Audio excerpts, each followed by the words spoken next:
Hello, I'm Isaac Hayes III, founder and CEO of Fanbase. And right now we're accepting investors in our $17 million round to revolutionize the future of social media. Today, for just $399, you can own 60 shares of stock in Fanbase at $665 a share. Go to startengine.com/fanbase and invest today. While the big platforms have grown too massive and disconnected from their users, Fanbase is building a platform where creators and users truly come first. We've already raised $4.8 million from everyday investors who believe in this vision, and now you can join them. This is your chance to invest in a social media tech company with over 1 million users that is disrupting media by allowing anyone to reach all of their following and monetize their content from day one. The market is changing, big platforms are failing to serve their users, and Fanbase is stepping up to fill the gap. Don't wait until it's too late. Invest now. Invest for yourself and your future. Go to startengine.com/fanbase and own the future of social media.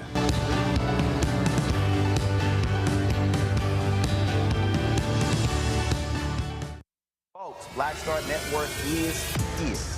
Hold no punches. I'm real revolutionary right now. Black power. Support this man, Black media. He makes sure that our stories are told. Thank you for being the voice of Black America, Roland. Stay black. I love y'all. All momentum we have now, we have to keep this going. The video looks phenomenal. See, this difference between Black Star Network and Black-owned media and something like CNN. You can't be Black-owned media and be scared. It's time to be smart. Bring your eyeballs home. You dig?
Today's Monday, February 3rd, 2025, coming up on Roland Martin Unfiltered, streaming live on the Black Star Network. The twice impeached, criminally convicted felon-in-chief Donald Trump talking about being an idiot. He is threatening to cut U.S. funding to South Africa over their land law. You know, the law where they are taking back land that the racist whites stole from black people.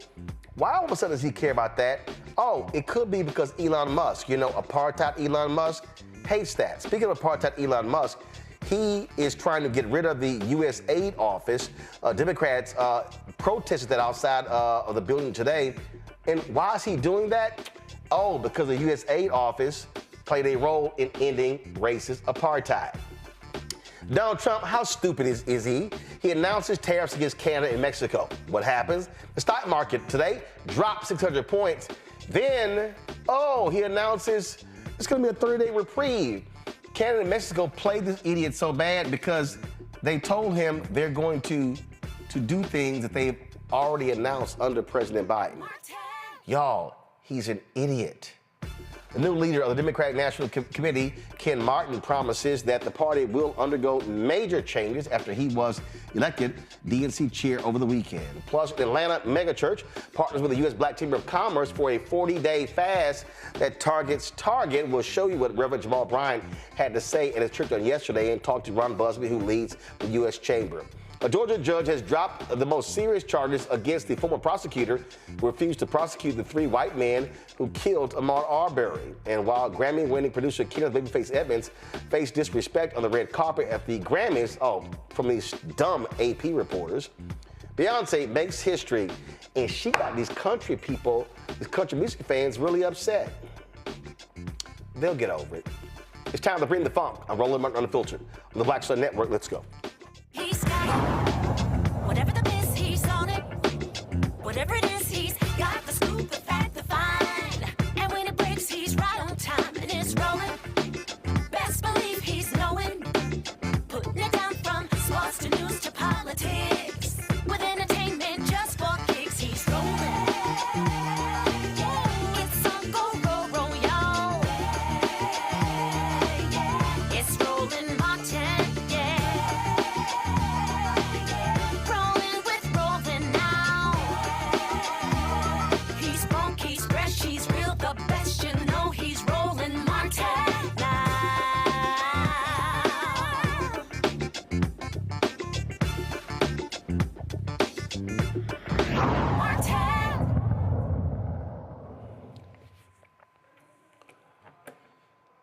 Stock market dropped more than 600 points this morning after the news hit regarding Donald Trump imposing these tariffs on Mexico and Canada. Canada and Mexico responded, and that's why those numbers went way, way down. Then all of a sudden, Trump comes out and says, oh no, I talked to them and we're going to have a deal. So Mexico, they're going to add 10,000 troops to the border. But Mexico also says, y'all got to do more to stop these guns coming into Mexico. Problem is, Mexico agreed to 15,000 new troops on the border when Biden was president. Then Canada announces, hey, we're going to move forward with our $1.3 billion plan to fight fentanyl coming across the Canadian border. His only problem, they announced it in December when Biden was still president. But see, MAGA is so dumb, if they actually believe that Trump, oh my goodness, by calling for the tariffs, he made them move. No, what he did is he pissed off Canada. Watch this.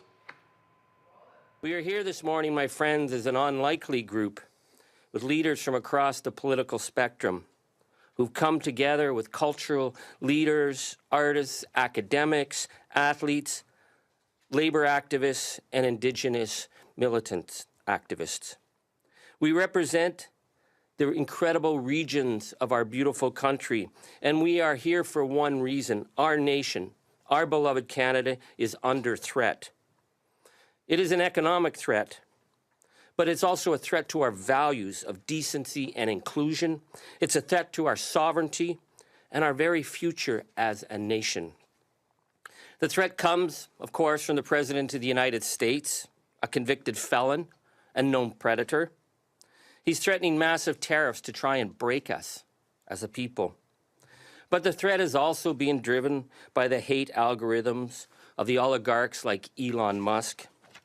And there is the threat from people in our own country who would sell out our birthright to appease the gangster class from Mar-a-Lago. That is not going to happen. This morning, we launched the Pledge for Canada.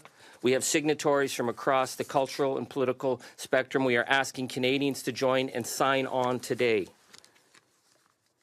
It's a plan of resistance supporting a vision of our nation and what it should be and what it is that will not be traded away by appeasement. And it's a pledge for ordinary Canadians to hold their elected representatives to account, to defend our values that we hold dear. All right, now here's the deal. Canadian stores have already started pulling American products off their shelves. They even announced, some regions said that they're not going to buy alcohol from red states. Also, at some of the basketball games in Canada, when the national anthem was played, guess what? Fans booed. But what this shows how stupid MAGA is. Because throughout the election, Donald Trump kept talking about, how we're going to make so much money off of tariffs. We're going to make so much money, and it's going to fund so many programs. Well, now I'm confused. If tariffs are going to fund so many programs, then why are you canceling the tariffs? Here's an idiot Congresswoman Nancy Mace of South Carolina on Fox News. This trade war that has erupted involving the U.S., Mexico, China, and Canada. Will it drive up consumer prices? There is a potential risk, as Donald Trump mentioned, but Canada and Mexico, let's face it, these are the facts. They made their bed, and now they can lie in it. I was just participated in a raid on Friday with ICE and HSI, Homeland Security Investigations, and they were there to deport an individual, a young man, 18-year-old from South America, who a week ago had 3.5 grams of fentanyl, enough to kill 100, maybe 1,000 people or more. These cartels, Tren de Agua, TDA, and the Sinaloa cartel, MS-13 gangs, they're everywhere across my home state of South Carolina. They're everywhere across every community across the country. And we have to play hardball with these countries who know where the meth labs are. They know where fentanyl is coming in. They know where illegals are coming in, pouring into our country, killing us even in many of our communities. How stupid is Nancy Mace? Most of the fentanyl that's actually coming to the United States is being smuggled in by Americans. Yep. Those are the facts. Trump also keeps lying when he says that, 300,000 people are dying because of fentanyl. Nope, fentanyl deaths have been dropping the last 2 years, and most reports put it at little more than 100,000. Still a significant number, but it's also a lie. He's calling it 3 times larger. At the end of the day, what's happening here is MAGA is stupid. They're stupid. They're dumb. They're not very smart people. And so when this idiot says something, they go, that's right, look at that, he's making America first again. Yeah, but the value is going up. And here's the fact. After Donald Trump saw the stock market drop 600 points today, that idiot knew he had to reverse because his ego can't handle seeing the stock market drop under his watch. Because he's a liar. That's what he is. He's a lying idiot. And so all of these people who think somehow that these tariffs are going to make a huge difference, again, they're not very smart people. They're not, okay? And his fan base, they believe the stupidity. They really do. They have no problem at all somehow just falling for the okie doke and just, things are gonna be, well, he said it, and these things are gonna happen, so I think if Donald said it, those things must be coming true. Yo, these people are literally dumb. Then you got these dumb people who sit there and go, well, if Kamala Harris, if she had talked more about the tariffs, I think she would have did better. She did. She talked repeatedly. She constantly said what's going to happen if we make these moves. But a lot of people were not paying attention. People were focused on other things. And now they're learning the hard way. As expected, my pal, Dr. Ahmaud Arbery, Senior Professorial Lecturer, School of International Service, American University, author of Lies About Black People, How to Combat Racist Stereotypes and Why It Matters. Teresa Lundy, Principal and Founder of TML Communications, joining us from Philadelphia. Jesse Hamilton McCoy, Clinical Professor of Law, Supervising Attorney with the Duke Law Civil Justice Clinic. Glad to have all 3 of you here. This is really laughable watching these idiots on the Congo. They think, oh my God, Trump 2.0, he is just pulling all levers of the government, and he is just moving fast to dismantle everything. That's what they're doing. And then again, they love this lie this idiot, Ben Shapiro. There's this tweet right here again, and this is just how dumb they are. President Trump just used tariffs as leverage again and got a win. Nobody uses leverage like the president. Nobody. Check out the full show today for my full analysis. Just listen to some of this stupidity from Ben Shapiro. It was built by the United States back in the early 20th century, late 19th century, and President Trump has wanted to maintain control over the Panama Canal. It was handed over to the Panamanian government by Jimmy Carter, and that final facilitation of transfer happened in the 1990s over the course of time. And in the meantime, the Chinese have been using extraordinary power, bribery, graft in order to take control of two ends of the Panama Canal. We have here a map of the Panama Canal. The Panama Canal. They're all, it's leverage or whatever, but here's the deal. It tanked the economy. And they ain't that dumb. They knew that if this went on 2 more days, 3 more days, 4 more days, 5 days, you were going to see the stock market lose 2,000-3,000 points, and that wasn't going to happen.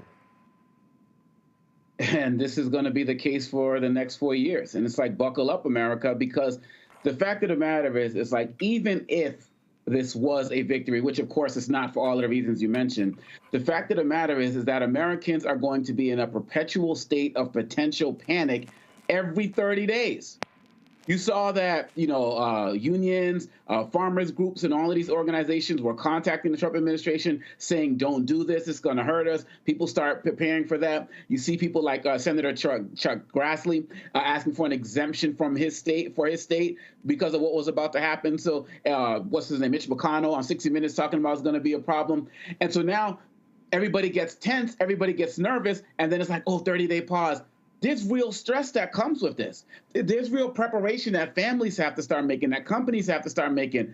Some of these companies are going to already start raising prices, Roland, just so they can kind of get over, because there's a little bit of people are kind of expecting it. So that's going to happen as well. And so this 30-day policy is working for nobody. Like you said, the stock market, sinking as well. And so this is not leadership in any way, shape, or form. One of the biggest things that people were looking up in terms of definitions after the election was, what's a tariff? So he's preying on people's ignorance as it relates to this.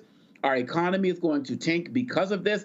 And the fact of the matter is, people think that just because there's a 30-day pause, that prices are still not going to be rising in some way, shape, or form, because fear leads to inflation. And people are already seeing eggs be up. Gas prices are already going to be going up. So this isn't an end-all, be-all. And the fact of the matter that, Canada, booing folks at the All-Star game, at the NHL games, the NBA games, and so on and so forth, you don't attack your allies and partners with tariff wars. And of course, China got a lower tariff percentage in terms of what was threatened with 10%. And that's all Elon Musk related and the like. Americans, you have to demand more. And I'm sorry, and the Nancy Mace thing about, these drug mules and all of that, they got all of this information and they know this and also know stuff, Roland? FBI agents. The people y'all are also getting rid of in terms of field officers and the like, who are also doing this job to combat fentanyl and the like. So this is just a 360-degree lie, and I'm glad that we're here exposing that, because Americans need to know better. And this is the work that we're going to have to do in order to every single day educate people on the BS. Here's what is hilarious to me, Teresa, Trump is all in his feelings, talking about Canada and fentanyl. This is the CNN story. Canada makes up 0.2% of U.S. border fentanyl seizures. 0.2%. That's nothing. When we say minuscule, that's minuscule. Look at this here. Federal statistics show U.S. border authorities seized 21,889 pounds of fentanyl in 2024. The Canadian border, 43 pounds. Dude, stop it. And then, because this was his tweet, Canada has agreed to ensure that we have a secure northern border and to finally end the deadly scourge of drugs like fentanyl that have been pouring into our country. And then he's touting Canada will implement their $1.3 billion border plan. But Teresa, it was announced in December under President Biden. I think what members are seeing, especially in the Trump administration, is that what was supposed to be the talking point and the narrative that was going into how to make America great again, they started to realize that Biden's administration was the one who actually had their feet on the pedal getting the work done. Wait, hold on. Got it done without the stock market dropping. Yeah, it's like, again, when you hire the right people, when you include DEI, when you include, making sure that we are at the table, because again, I know this whole DEI conversation is going to come up, but making sure that people who are qualified and that, look like every race that that is a part of American culture is at the table, we start to see the changes in how leadership and government actually happens.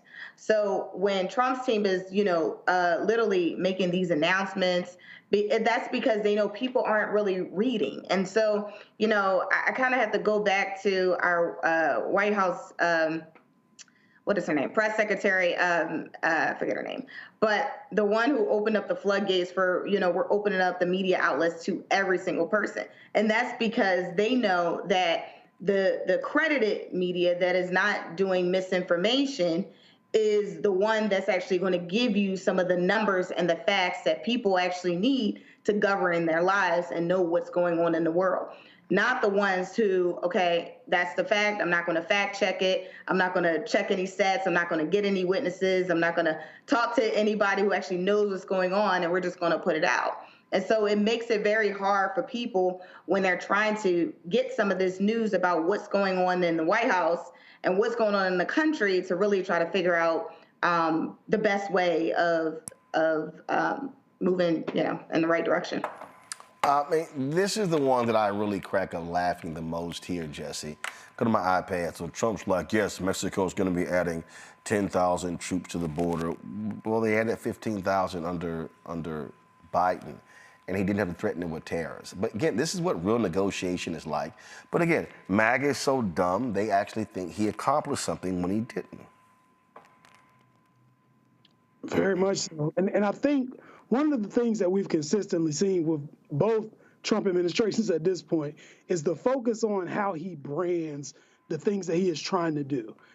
There are policies that he puts in place, for instance, these tariffs, that don't make sense, that haven't been necessary, and that he believes that by promoting, it's going to galvanize Americans to support his America First agenda. Those people don't necessarily understand the ways that tariffs hurt Americans and making the cost for us more, but it also hurts when it comes to international business and cost of goods from other places that we have come to rely on being more expensive. Yet, as long as he can brand it in such a way that makes them feel like he's the one who somehow controls the pillars of power in his palm, it draws people back to him, and I just can't understand it. I think also people don't do a lot of deep diving when it comes to the policy work. It's not something that's always out front or always the sexy issue to report about. But when Trump says it, or I should say when he tweets it at 2 o'clock in the morning, for some reason, a lot of people take that as gospel. And I don't really understand the disconnect that people have when it comes to investigating policies and the politicians that make them versus looking at something that seems to be just a spectacle. When you're dealing with really dumb people, that's what you get. All right, gonna go to a quick break. When we come back, we're gonna talk about the mayhem with USAID, how Elon Musk is trying to destroy that agency. Also, why is Donald Trump all of a sudden targeting South Africa? That's also tied to apartheid Elon Musk, which is tied to USAID. We'll discuss that next on Roland Martin Unfiltered on the Black Star Network. What's up, y'all? Look, Fanbase is more than a platform. It's a movement to empower creators, offering a unique opportunity for everyday people to invest in Black-owned tech, infrastructure, and help shape the future of social media. Investing in technology is essential for creating long-term wealth and influence in the digital age. The Black community must not only consume tech, we must own it. Discover how equity crowdfunding can serve as a powerful tool for funding Black businesses, allowing entrepreneurs to raise capital directly through their community through the Jobs Act.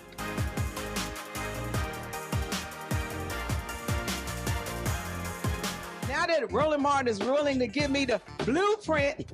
Hey, Cyrus, I need to go to Tyler Perry and get another blueprint because I need some green money. The only way I can do what I'm doing, I need to make some money. So you'll see me working with Roland. Matter of fact, it's the Roland Martin and Cheryl Underwood show. Well, should it be the Cheryl Underwood show and the Roland Martin show? Well, whatever show it's going to be good.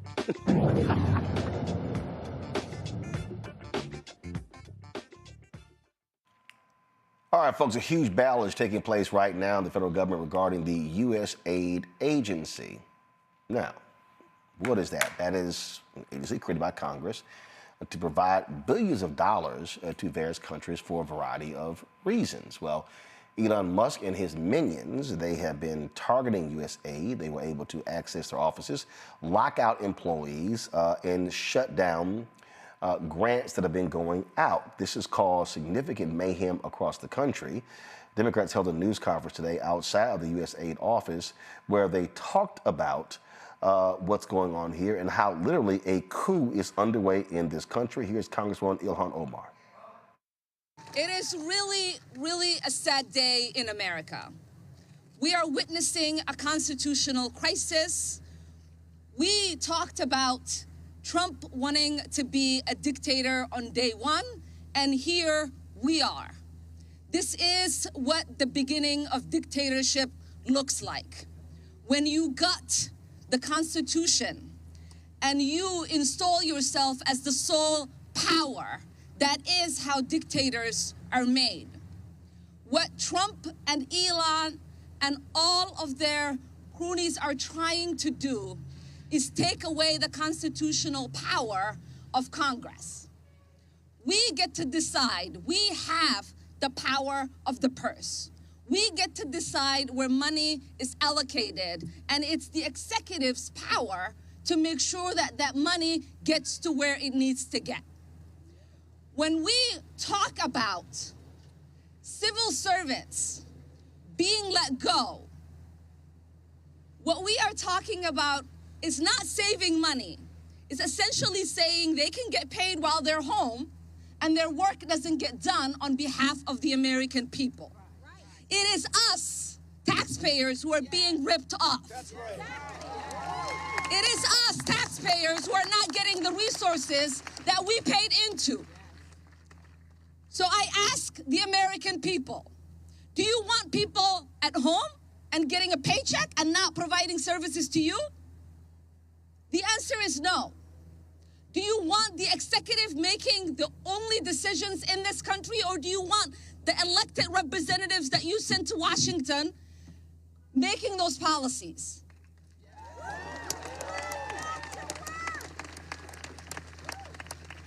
I am exceptionally upset about USAID. I lived in a refugee camp for 4 years as a child surviving civil war. It is the essential programs that USAID provided that kept my family and I fed and safe. It is the resources that so many people around the world rely on. And it is our soft power. Oftentimes, people interact with our country through the military. That does not create love for us, and it certainly does not keep us safe. When the world interacts with Americans through programs that provide essential need, they get to see the heart and compassion of the American people. That's right. Elon Musk has been floating all sorts of awful, terrible conspiracy theories about what happens at USAID. Let's make it very clear that every single day, America is safer because of what happens at USAID. USAID fights terrorist groups all across this world, making sure that we address the underlying causes for a retreat to terrorism. USAID chases China all around the world, making sure that China doesn't monopolize contracts for critical minerals and port infrastructure all around the world. It supports freedom fighters everywhere in this world. Up until yesterday, delivering firewood, for instance, to the brave Ukrainian defenders on the Eastern Front.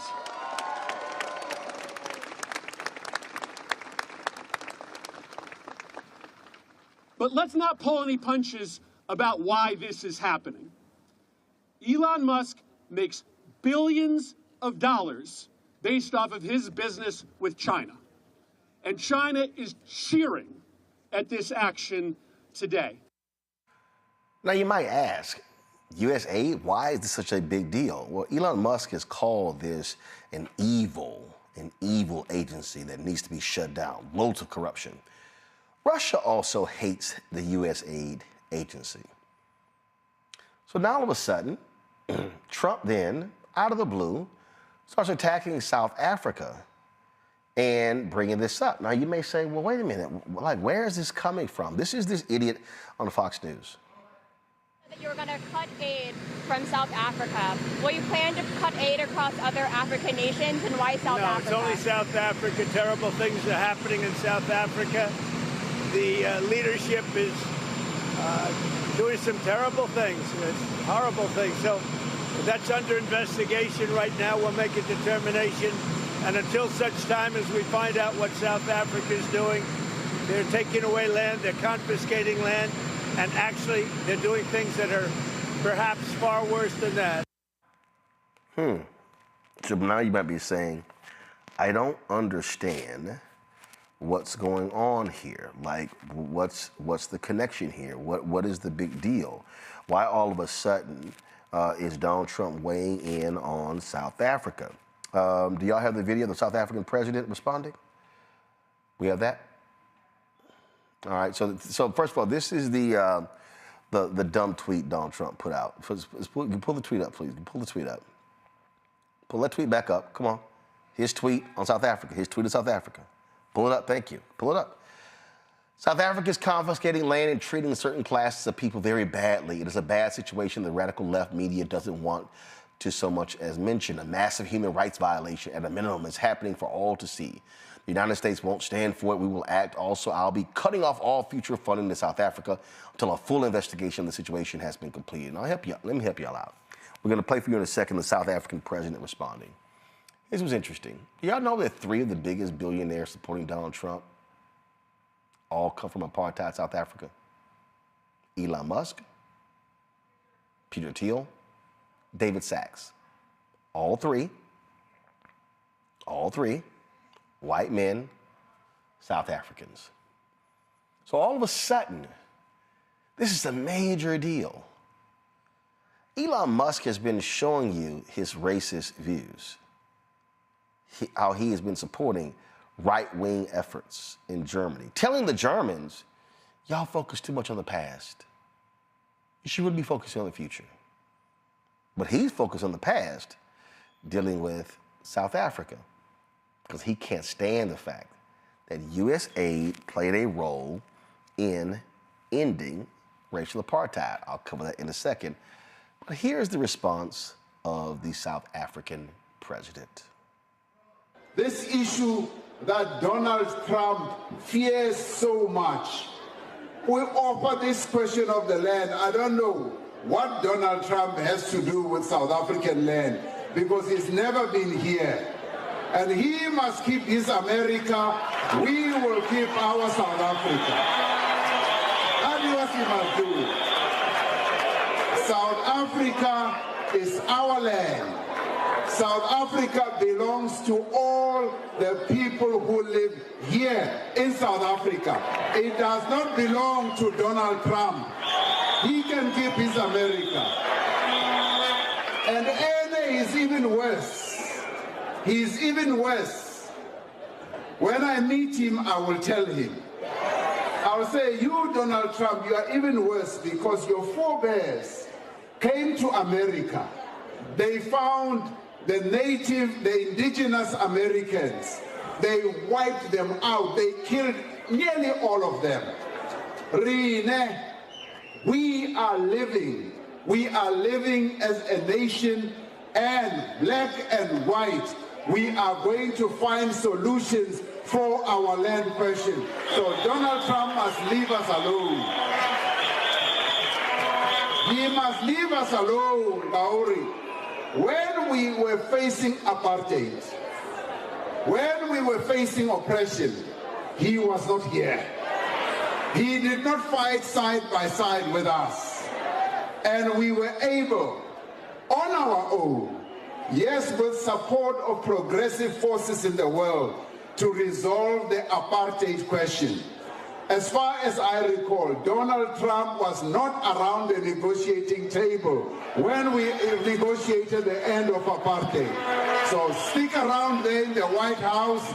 We will do our business here, and we will find solutions for our problems.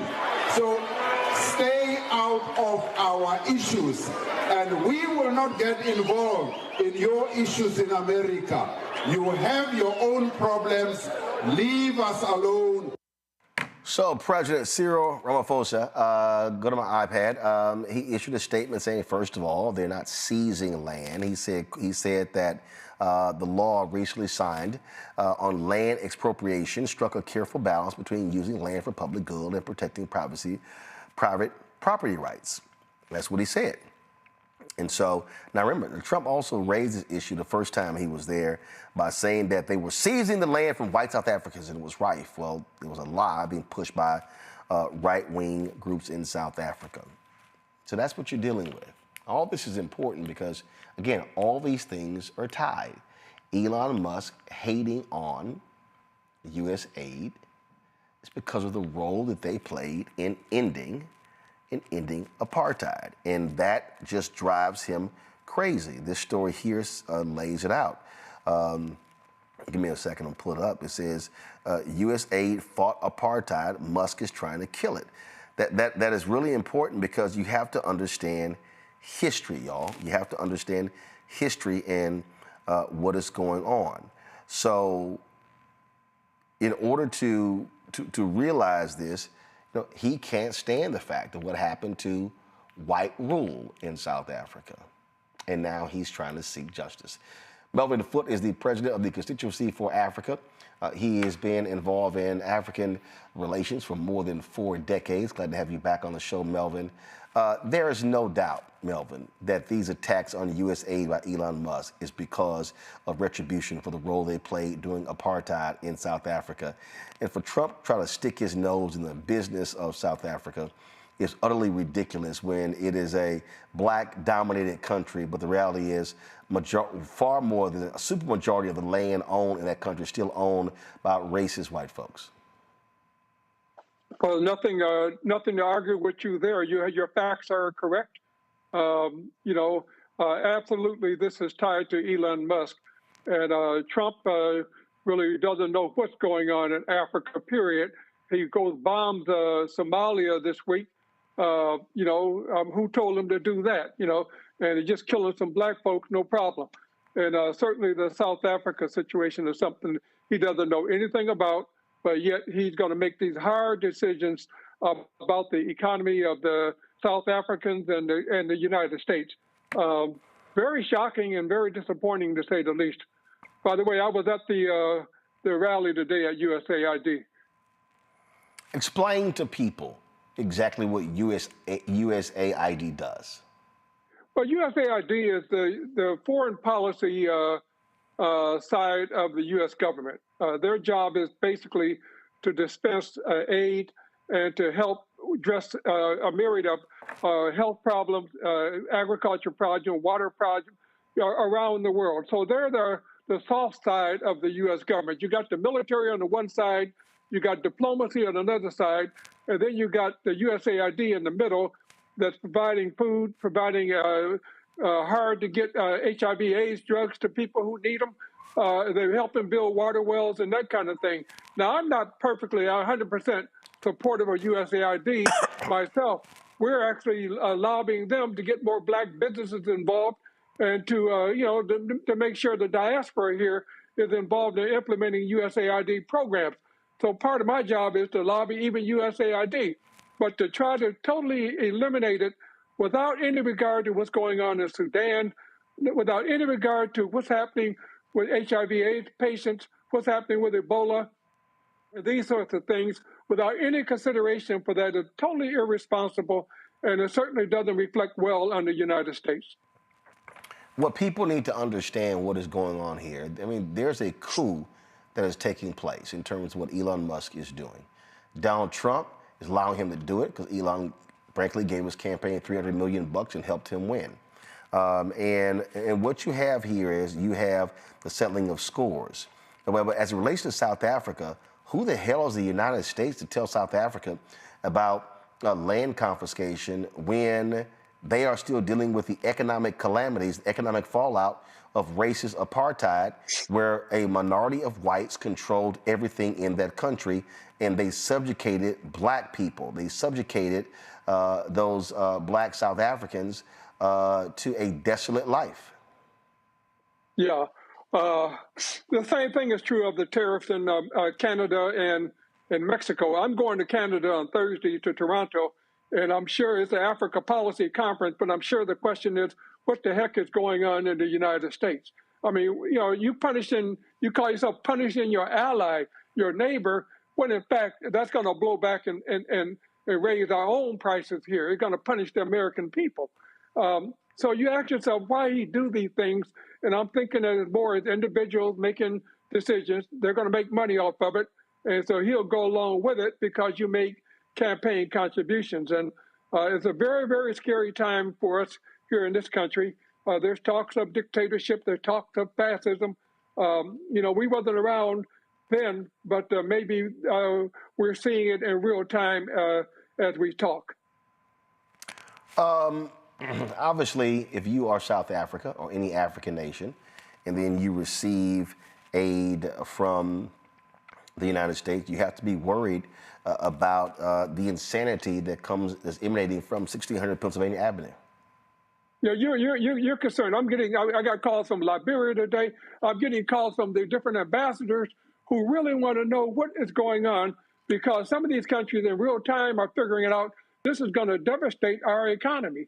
You know, and they want to know, is it going to happen? Is it not going to happen? What's going to be? And I don't have the answer. You don't have the answer. None of us have the answer. We'll cut on the TV tomorrow morning. It'll be something totally different. My daughter, in fact, is with USAID. She's in Jamaica. And so I'm getting 3 calls a day from her. You know, she will push me to go to the rally. So the world doesn't know what to make of this. And I can guarantee you, countries across the world are totally discombobulated by what's going on, and certainly the countries in Africa, because they can't, you know, you can't explain it. You can't say he has a new policy and this is what we have to do now. It doesn't make any kind of sense. It's unilaterally putting tariffs on countries. What are you going to do for Africa with the Africa Growth and Opportunity Act? Is he going to add tariffs? That's not in the interest of the United States. And so the countries in Africa, I would say across the board, are shaking and with no understanding about what's happening. Questions from my panelists. Teresa, you first. What do you have for Melvin Foot? Well, thank you so much for attending the rally. I just wanted to hear a little bit about maybe what some of the speakers were advocating for at the rally and maybe some of the outcomes you guys desired to have. Well, we're all Democratic members of Congress, and of course they tried to enter USAID and got turned away. Remember, the Congress got turned away from USAID. Unbelievable. So a lot of it was really pushing back what has happened in the last 24 hours. What is happening in terms of USAID and cutting foreign aid unilaterally. Congress is the vehicle that appropriates money. And so you're circumventing Congress because you're not giving them or the American people a return on what they are putting their money for. You're telling people you're going to be suspended, so go home and collect a paycheck. Well, this is not what the Congress wanted. They didn't want people to stay home collecting paychecks. They wanted them to go out and help people around the world address their food, water, and health issues. So a lot of it was explaining these kinds of things and really encouraging people to stand up and support, push back. There's a sense that a lot of Republican members of Congress are not thrilled by what's happening either. And so maybe some of them will decide to join with the Democrats to try to bring some sanity back to the public policy arena. I got no faith that's going to happen. Makongo, Thank you, Mr. Foote, for your tireless work over these decades. I really just speak for a lot of people in saying thank you. My question is, could you speak about the real on-the-ground consequences of what's happening right now? You know, I hear stories about hospitals closing, potential rises in aid, food not getting distributed. And part of me feels like this is part of Elon Musk's racist view towards Black people, and it's a way to punish them. But what are the real consequences on the ground for people in African countries right now? Well, one of the realities of USAID is 80% of the money that USAID dispenses for developing countries actually ends up in the United States. We're buying General Motor vehicles, we're buying food products from the United States. The money is actually spent with businesses here, and that's why a lot of these entrepreneurs here are not happy about that. This is their bread and butter also. I think a lot of the consultants who the U.S. Has engaged to help with these processes, they're being laid off. And so that means that the projects themselves are being mothballed. Nothing is happening. Nobody's going to the village, and things are just coming to a grinding halt. It's hard to say exactly what's going on right now, but I can tell you it's not good. And I can say that even if you tried to reverse it tomorrow, it'll take a while to ramp back up and to get back to where you were. And that's part of the problem. This is not a overnight kind of a thing you can do. You close the office overnight, tell people that they're furloughed, and you think you could put them back together in 1 week? I don't think so. So it just created a whole lot of chaos and a misunderstanding about what's going on. And then the health systems and the agriculture systems and the systems that USAID has been supporting are grinding to a halt. Well, not only that, as we heard that news conference, you had some Syrian troops who walked away from their jobs because they weren't getting paid. And so when you just unilaterally just cut folks off, there are real world implications to these decisions. And unfortunately, you just have a fool who has been allowed to infiltrate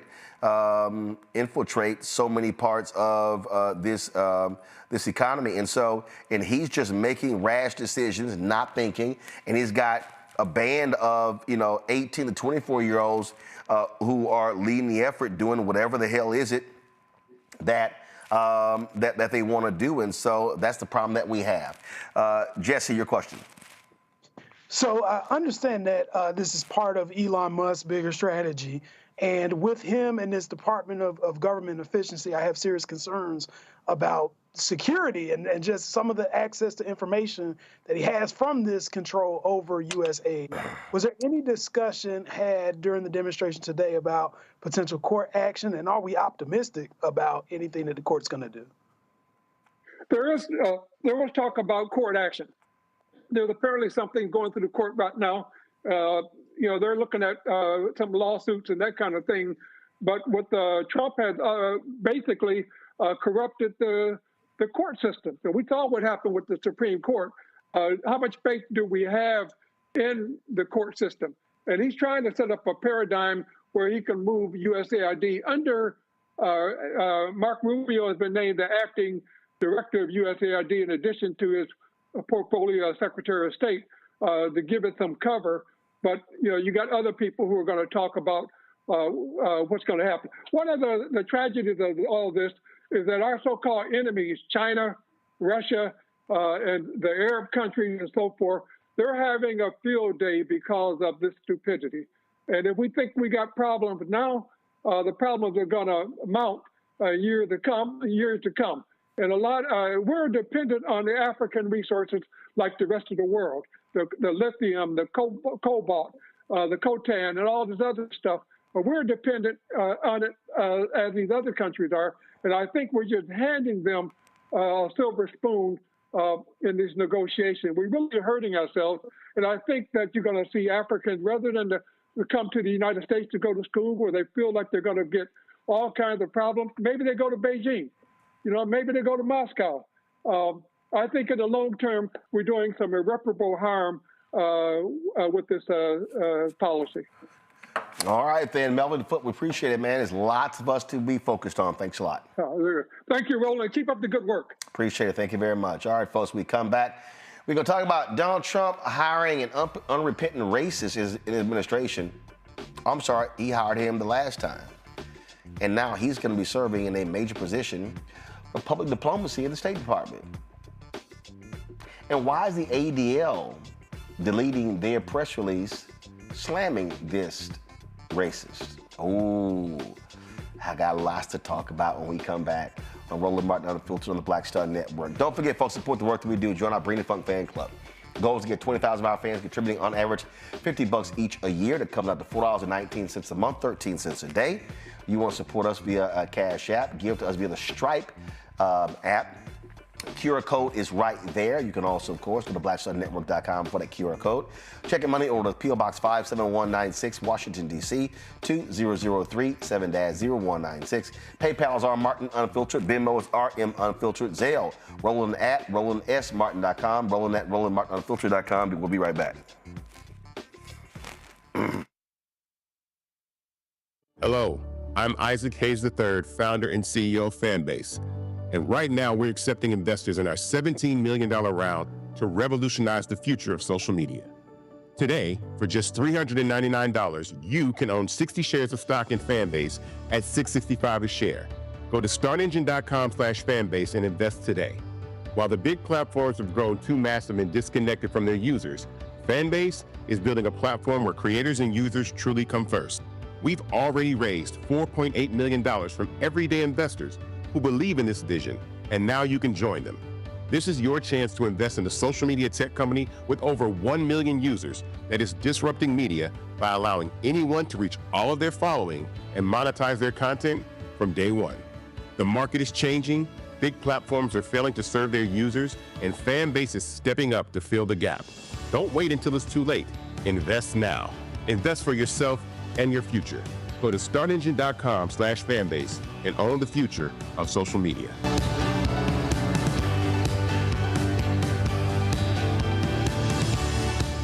Hey, what's up? It's Sammy Roman. Hey, it's John Murray, the executive producer of the new Sherry Shepherd Talk Show. It's me, Sherry Shepherd, and you know what you're watching, Roland Martin Unfiltered.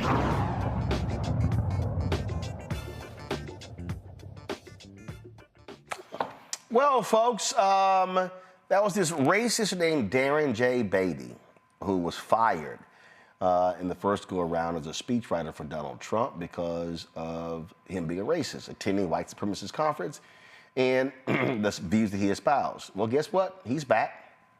He's now going to be the acting undersecretary for the State Department dealing with public diplomacy. That's right. So what does Darren really think about? Check out this. This was his tweet from October 4th. Competent white men, actually, hold on, let me pull it up for a second, y'all. He literally tweeted this here. No problem. See, these racists have no problem being out here. He tweeted, competent white men must be in charge if you want things to work.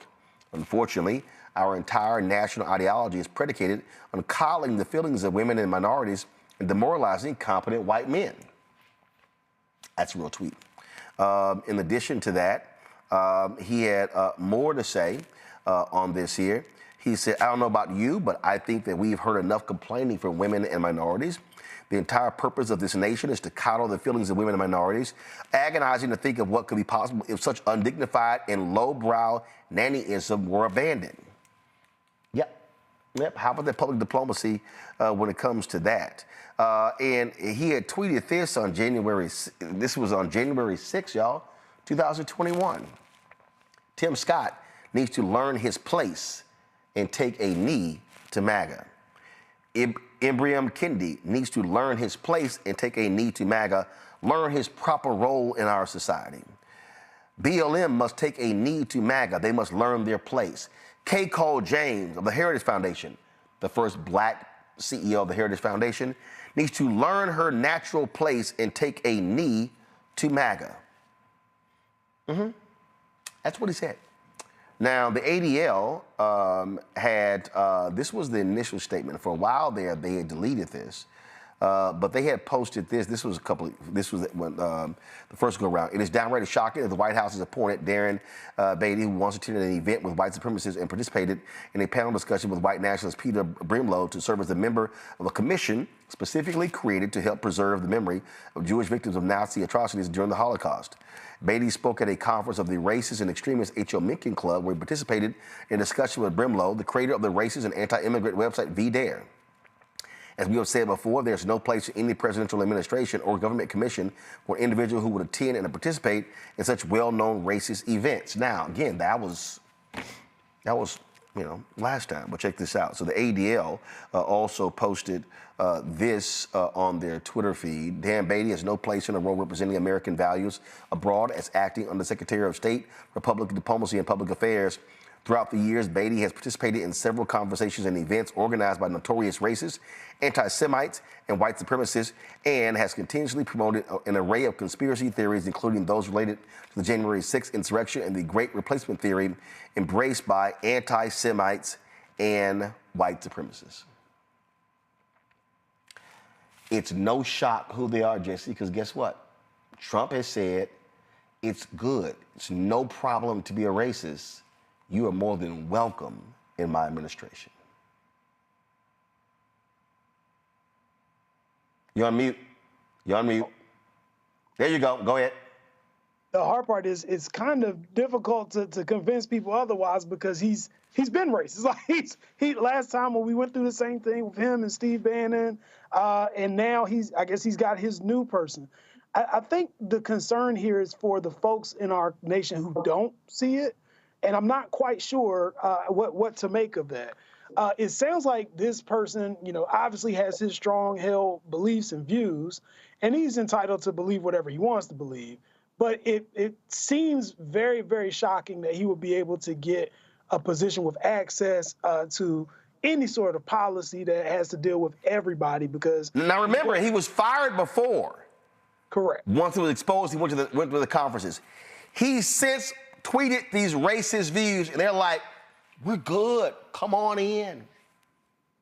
Absolutely.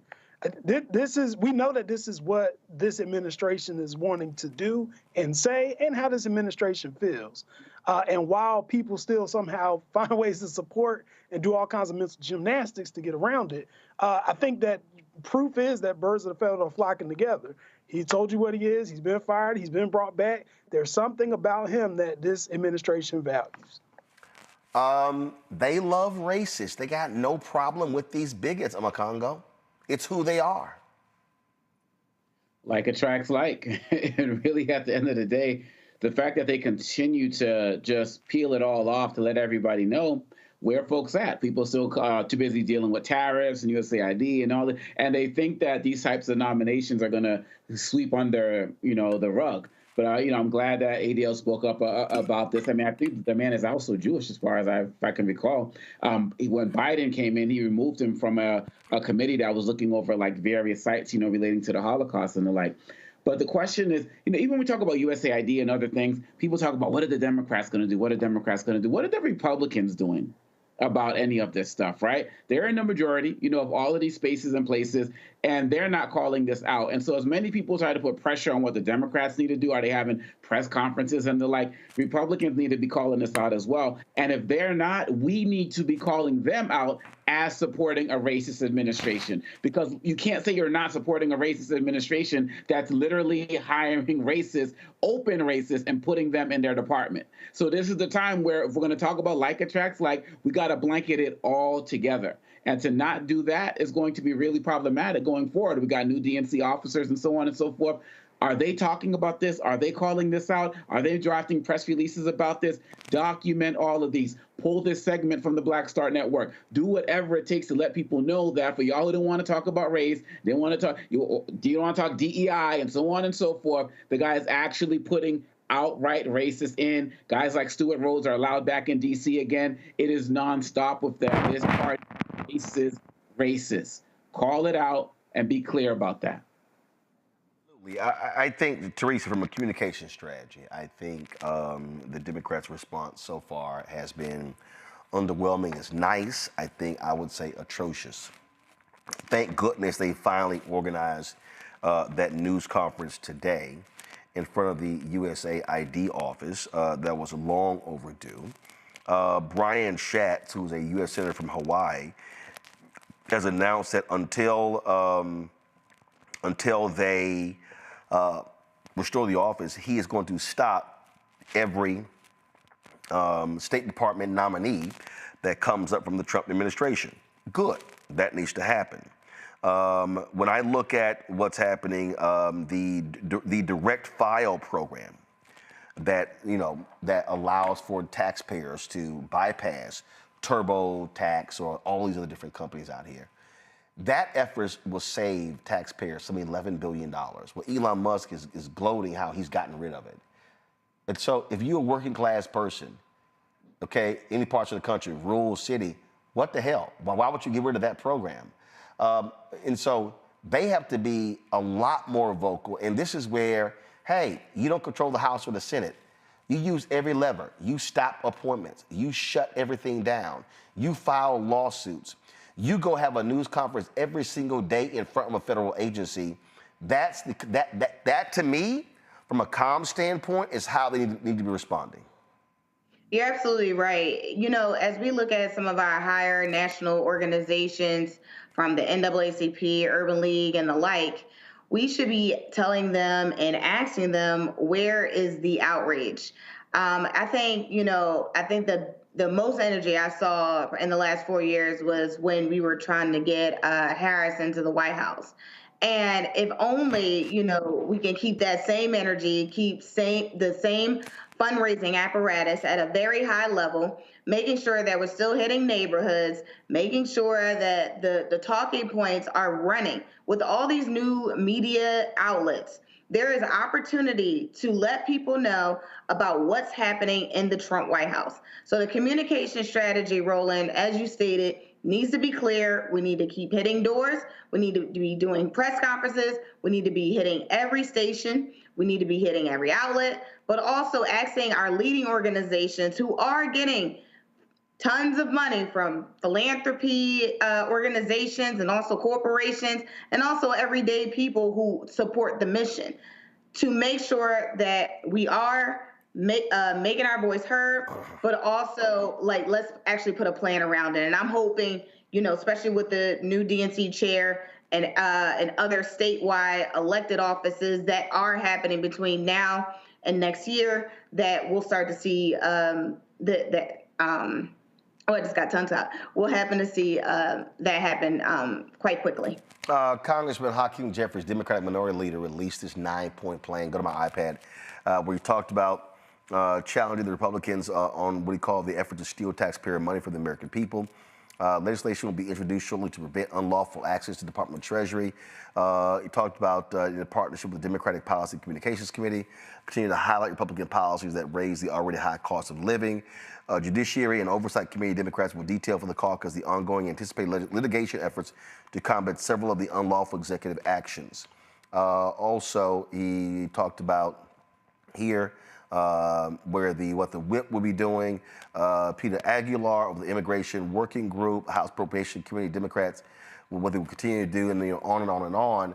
But this to me,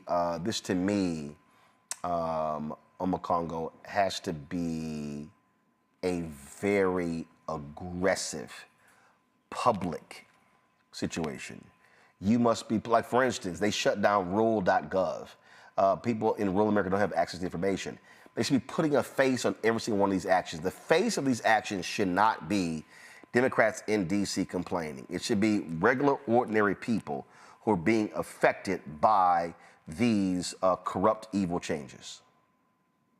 Yeah, and one of Biden's biggest regrets was he said that he didn't sell stuff more. He didn't convince people of all the things that they were doing more.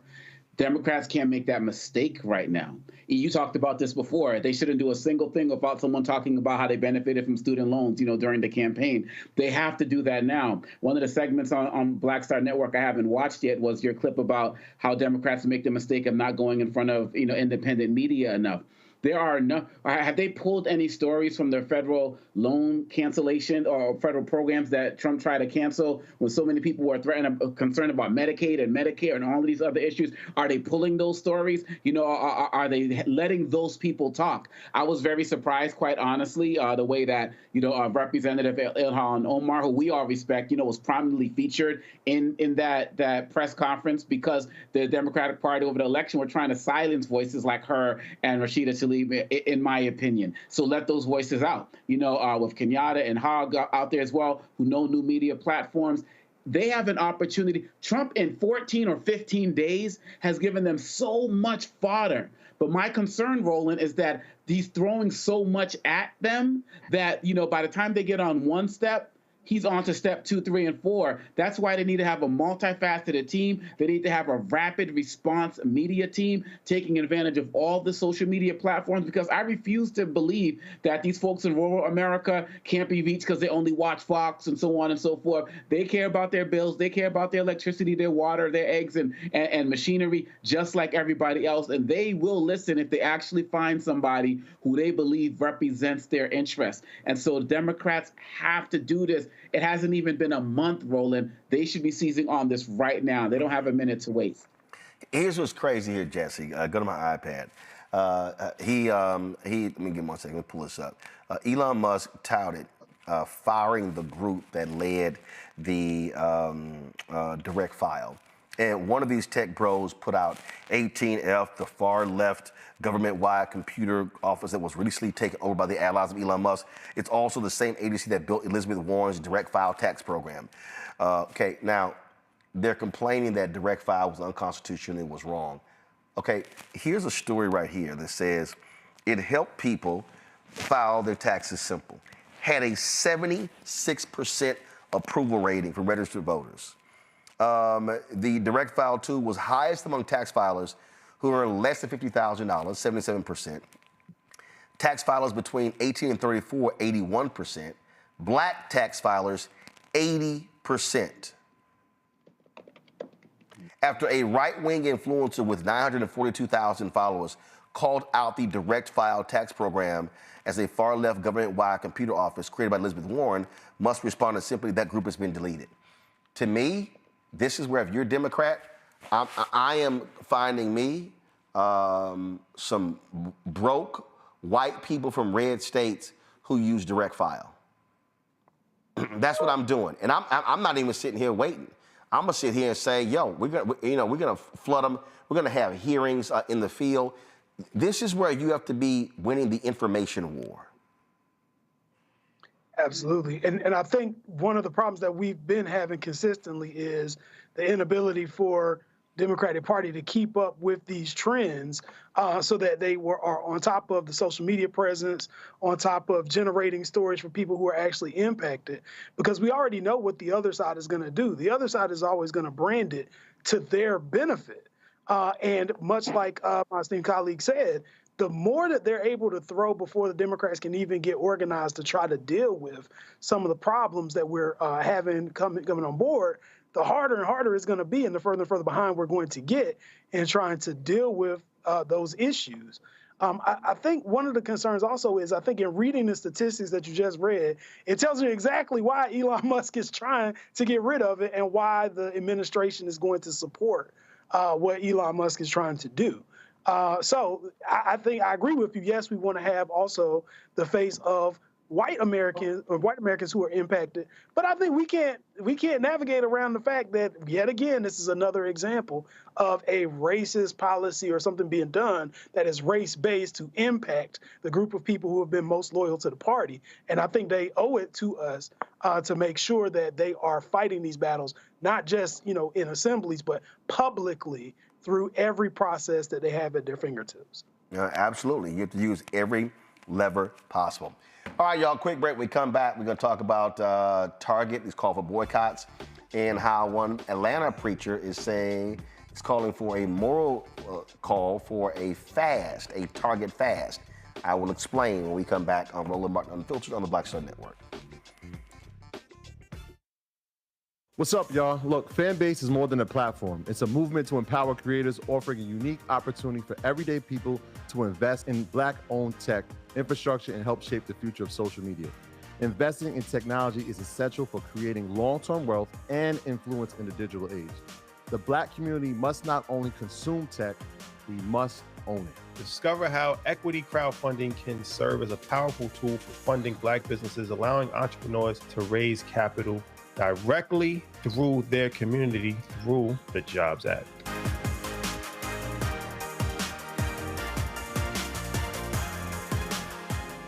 Hey, what's up? Geek Tony in the place to be. Got Kicked Out Your Mama's University, creator and executive producer of Fat Tuesdays, an air hip-hop comedy. But right now, I'm rolling with Roland Martin, unfiltered, uncut, unplugged, and undamn believable. You hear me?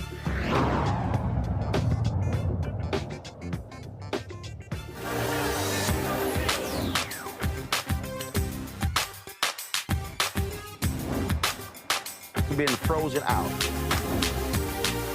Facing an extinction level event. We don't fight this fight right now. You're not going to have Black on you.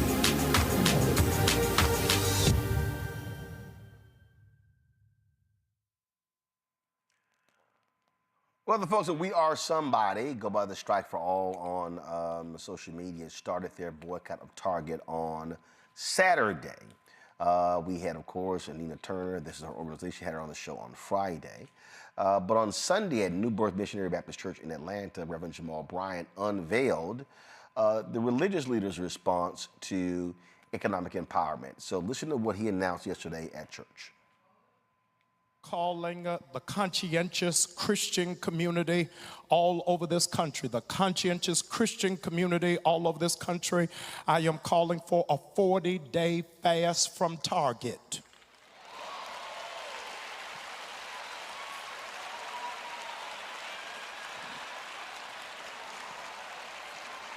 Beginning on March the 5th. 100,000 conscientious Christians. You don't have to be Black, Latino, Asian, white, 100,000. You're going to sign this commitment to be a part of this 40-day fast. 100,000 of you bare minimal. I'm asking you that after service, you'll go to targetfast.org. Targetfast.org. I want you to share with everybody on your job, every person in your home, every person in your sphere of influence, every person who follows you on social media. I am believing for 100,000 people are going to sign this covenant commitment of not just prayer, but fasting from Target. Here's what is amazing. Listen to me, because what we learned from the Montgomery bus boycott is that racist America doesn't respond to speeches. They respond to dollars. Come on, and if they start losing $29 million a day for 40 days, we will break the back of the system. I want to go on record that not only am I asking you to fast for 40 days from Target, I am telling you to sell all of your Target stock. I want the stock to go down because we are standing in righteous indignation against racism and sexism in this nation. I hear the naysayers, I hear the pundits, I hear those who are detractors saying, how will this impact our Black businesses? I'm glad you asked. You at New Birth, you're not at their church. So as a consequence, when it is that you register to be a part of this 40-day fast, we have come into partnership with the National Black Chamber of Commerce. National Black Chamber of Commerce CEO is here with us on the day. Brother Busby, would you please stand? Thank you so very much for being with us from Washington, D.C. Listen to me very carefully. When you register for this fast, we will send you a digital directory of 300,000 Black businesses in America, where you can do your business instead of going to Target. Y'all not saying anything to me. You can buy black-owned paper towels and toilet paper and soap and dishwashing detergent. Do you know what it's going to be for America when we start shifting our own economic ecosystem and start investing in ourselves?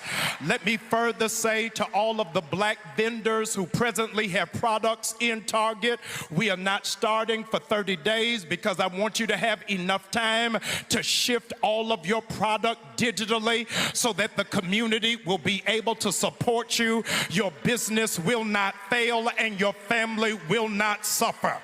Additionally, every black business that is not in the Black Chamber of Commerce, you got 30 days because the fast does not start until March the 3rd.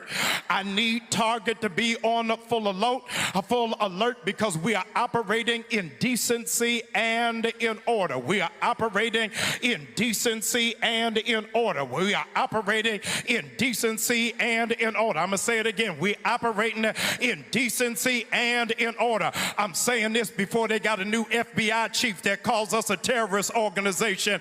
We doing it in decency and in order. Target, you got 40 days to pull it together because you made a commitment after the death of George Floyd that you would invest $2 billion into the black community before, watch this, December of 2025. So you to pull out of that commitment in January, you are reneging to the financial commitment you made to our people. Y'all ain't saying nothing. You got 40 days before we shut all of it down. We are calling all of the stockholders to be accountable to the commitment that you made to black people. Y'all ain't saying nothing. And I got naysayers saying, won't you just preach the gospel? I'm preaching the gospel. Jesus kicked over tables and used the whip to drive people out when they were out of order in handling God's people. Joining us right now is Ron Busby. He is the CEO, President CEO of U.S. Black Chambers Inc. Glad to have you back on the show, Ron. So in terms of this support, this assistance for black-owned businesses, this list that's going out, walk us through that process.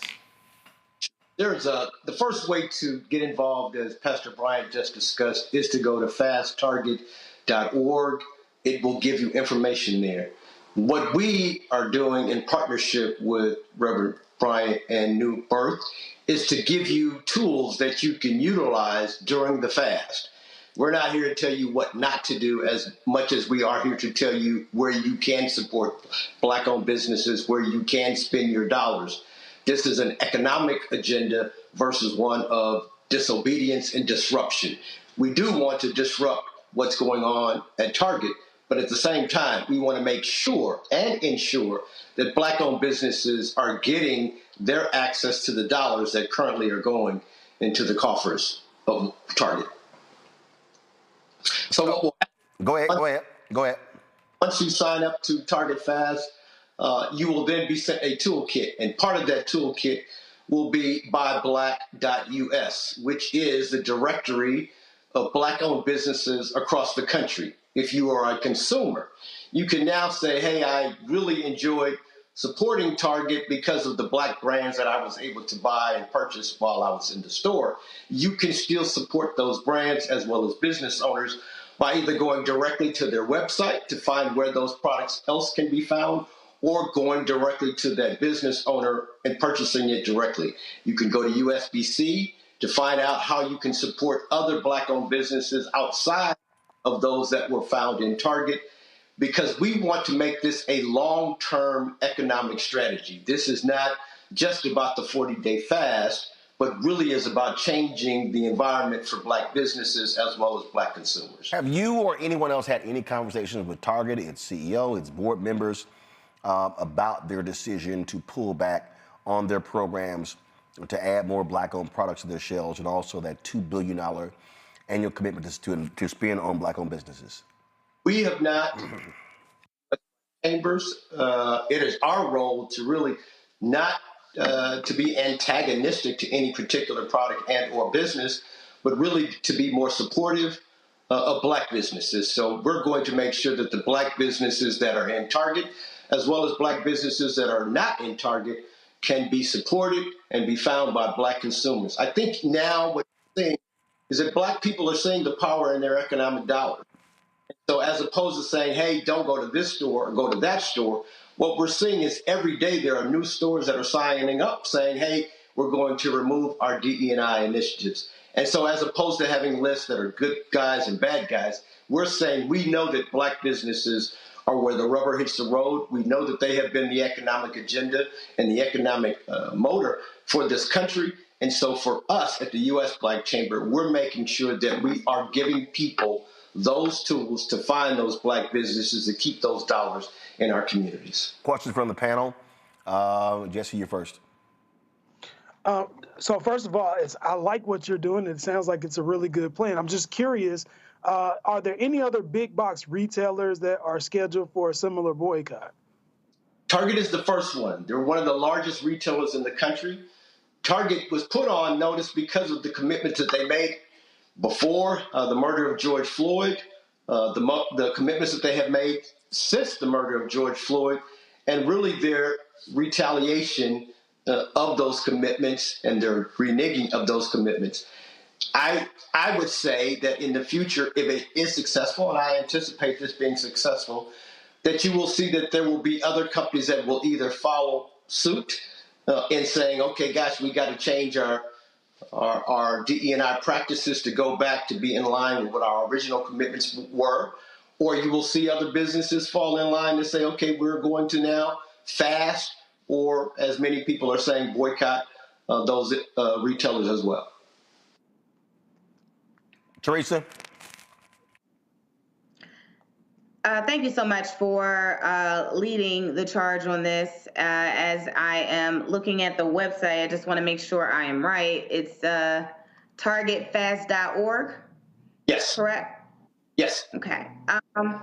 So yeah, I think, as you guys are standing in the gap for this, I'm a communication professional, so I definitely want to make sure that, make sure the website is a one-stop shop for all information. I think you guys are just doing great. I don't really have a question, but if you need any additional communication support, please make sure you reach out to Roland. They'll give you my contact information.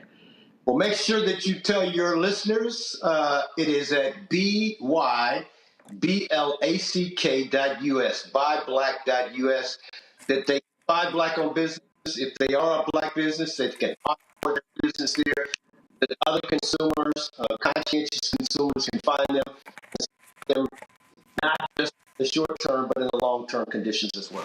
Congo. Thank you so much for doing this. There's been so much talk about taking multiple months to do this, and this action is really incredible. The question I have is, are you experiencing any pushback from black suppliers to Target? Because there's always been a debate about, whether people should buy there, more of the black suppliers there. Are you experiencing any pushback from them for this? Currently, we have some concerns with black suppliers that are in Target. And yes, there are going to be some businesses, and what you heard in the previous announcement from Pastor Bryant was that we are making sure that those businesses that are in Target currently have a window roughly between now and March the 3rd, March the 5th, to be able to take advantage of what we're doing here at Buy Black, so that they can move their products out off the shelves or to find other avenues to sell their products. Target is not forcing those businesses to leave. We are giving them other options, other privileges to be able to find consumers. And I believe that we are taking the necessary steps to make sure that Target fills the burden, as well as the black consumers have the option of being able to buy those same products elsewhere other than business stores that don't appreciate our dollars.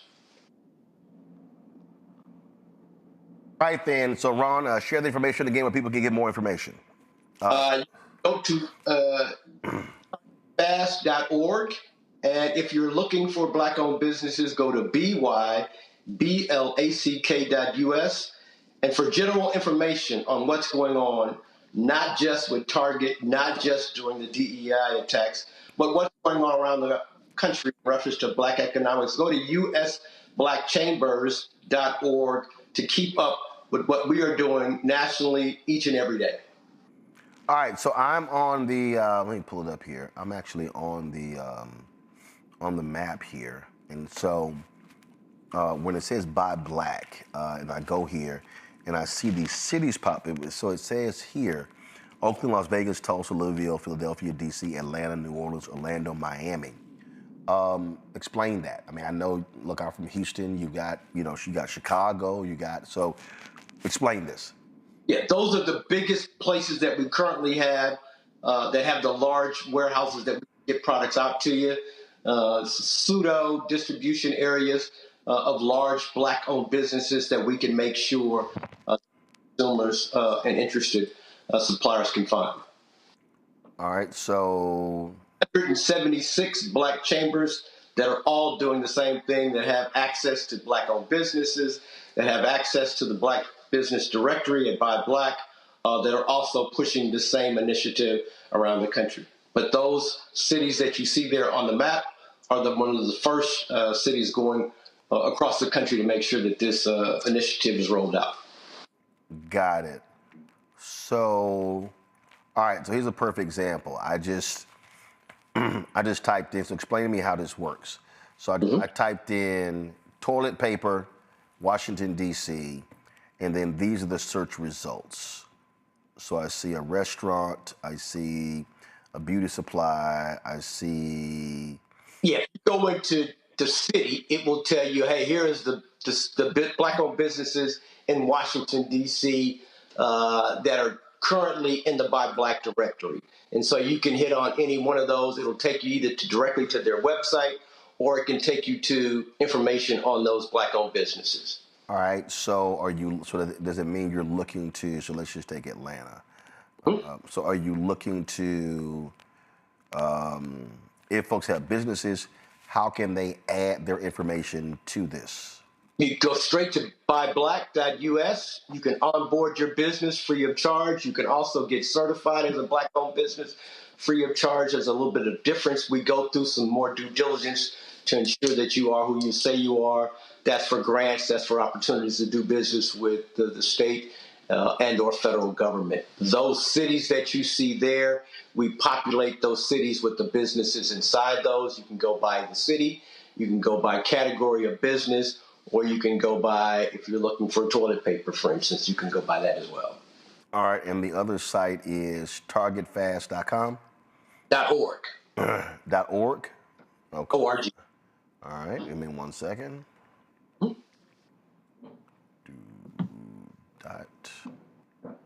.org.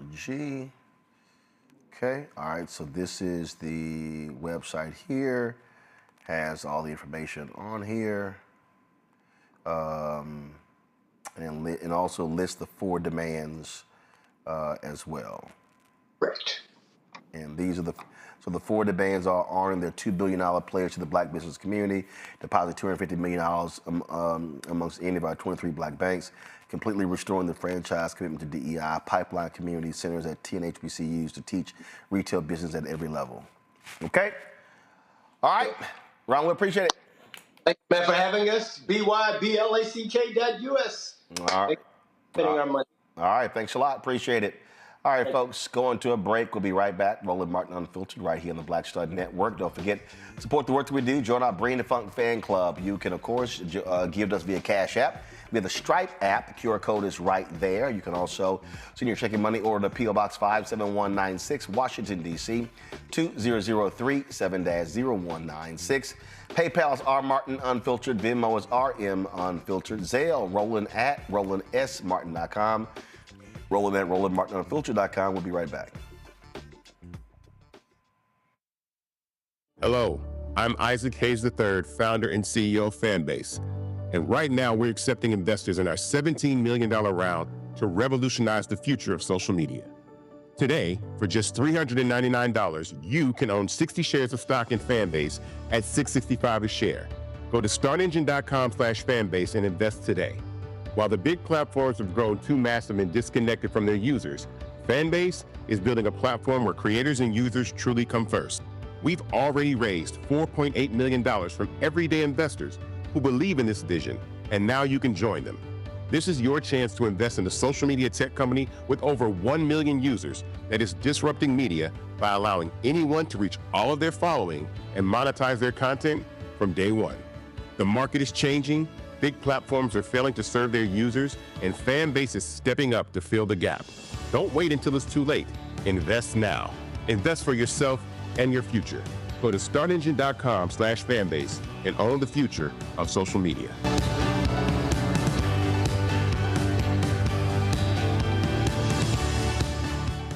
Hey, what's up, y'all? I'm Devon Frank. I'm Dr. Robin B., pharmacist and fitness coach, and you're watching Roland Martin Unfiltered.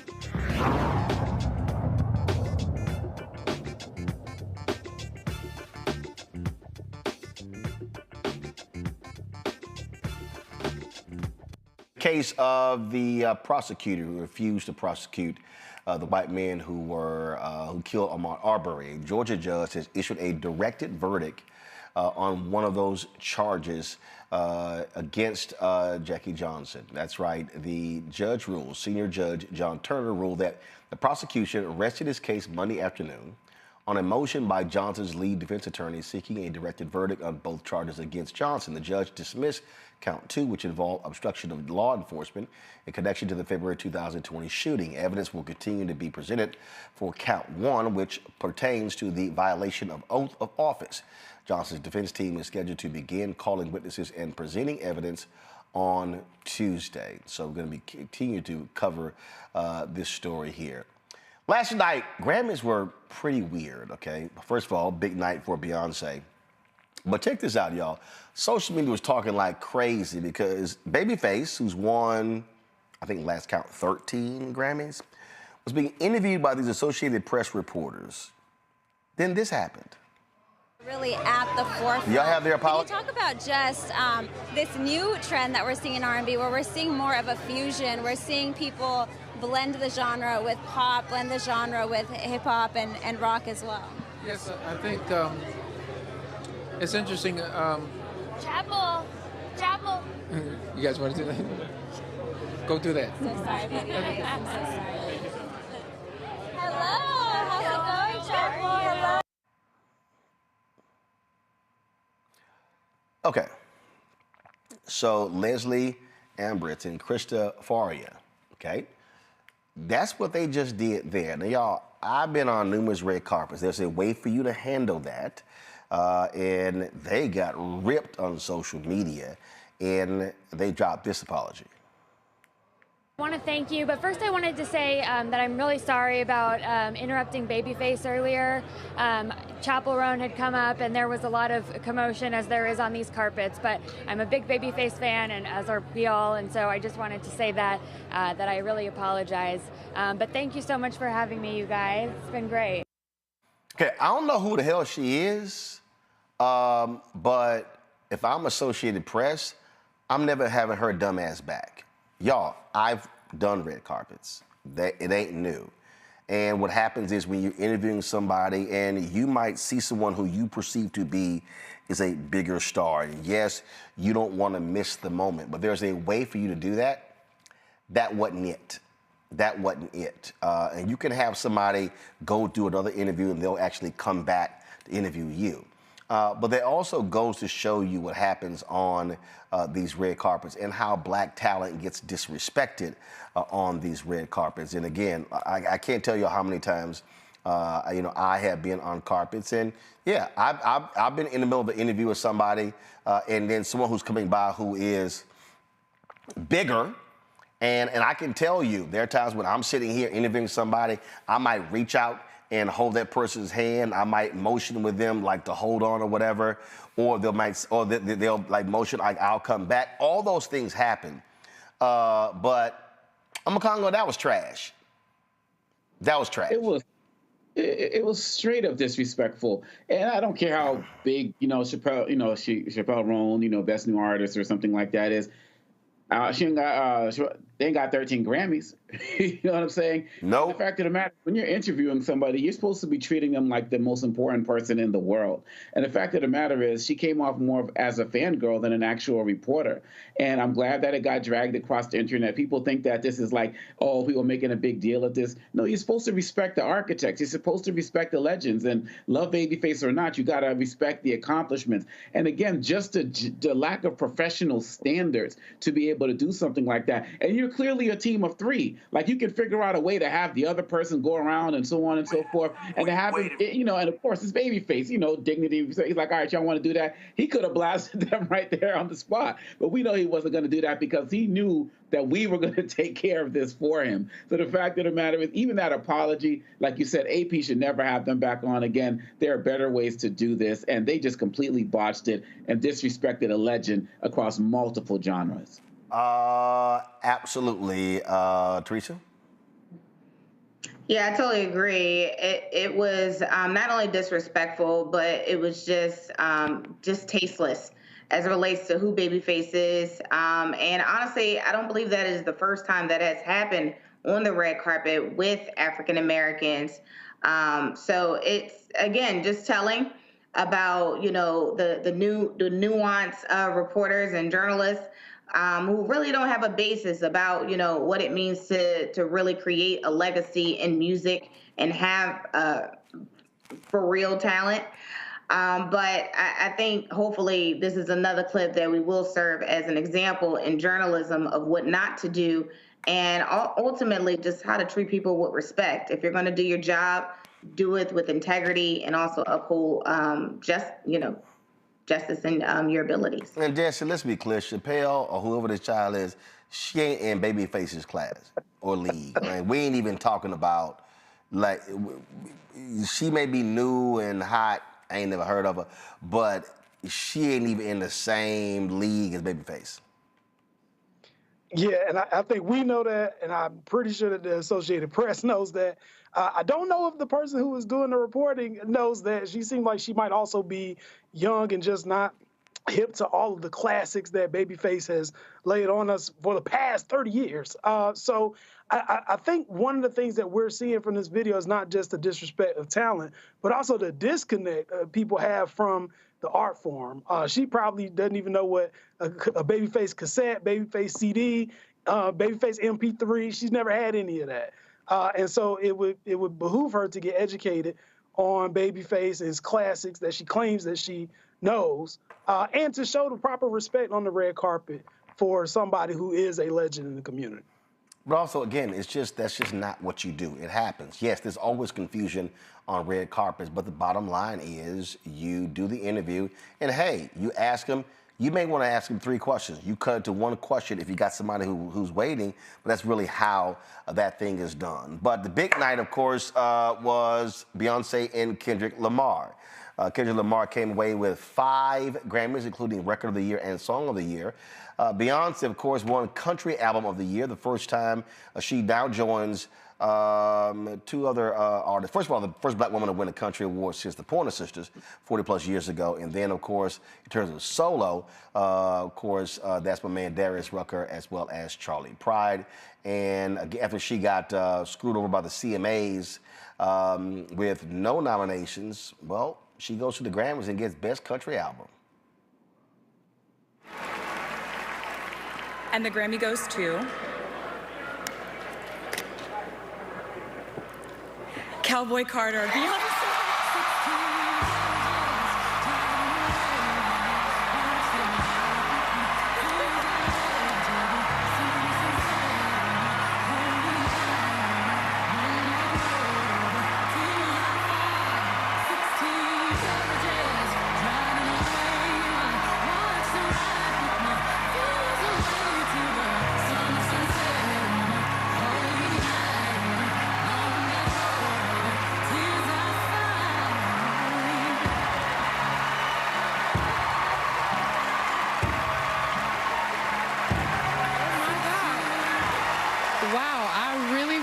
Expecting this. Wow. I want to thank God. Oh my God. that I'm able to still do what I love after so many years. Oh my God.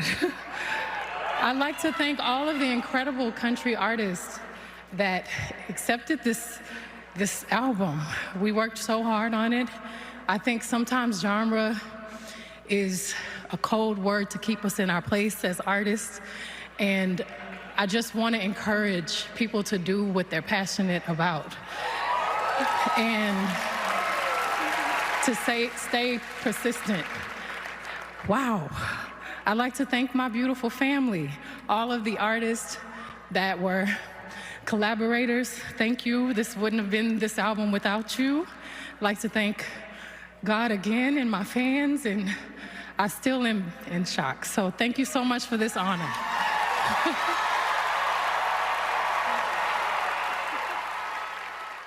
Then, of course, later in the night, she won for the first time Album of the Year for Country Carter. It's going to be a tough one. As selected by the 13,000 voting members of the Recording Academy, the Grammy goes to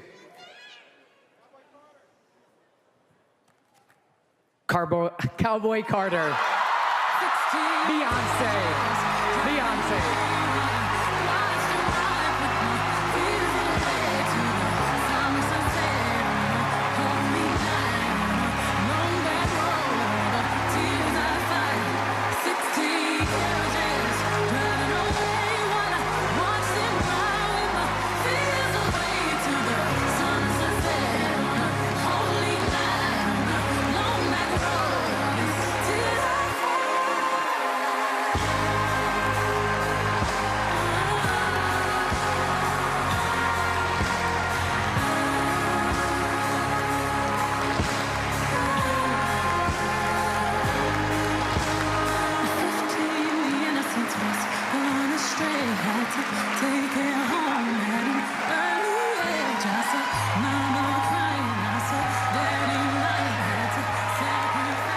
I'd like to thank and acknowledge and praise all of the firefighters for keeping us safe.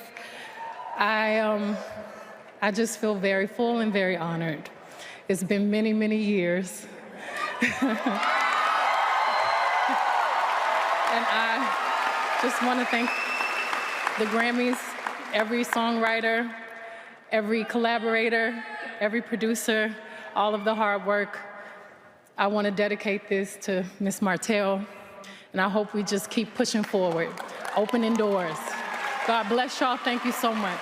Thank you.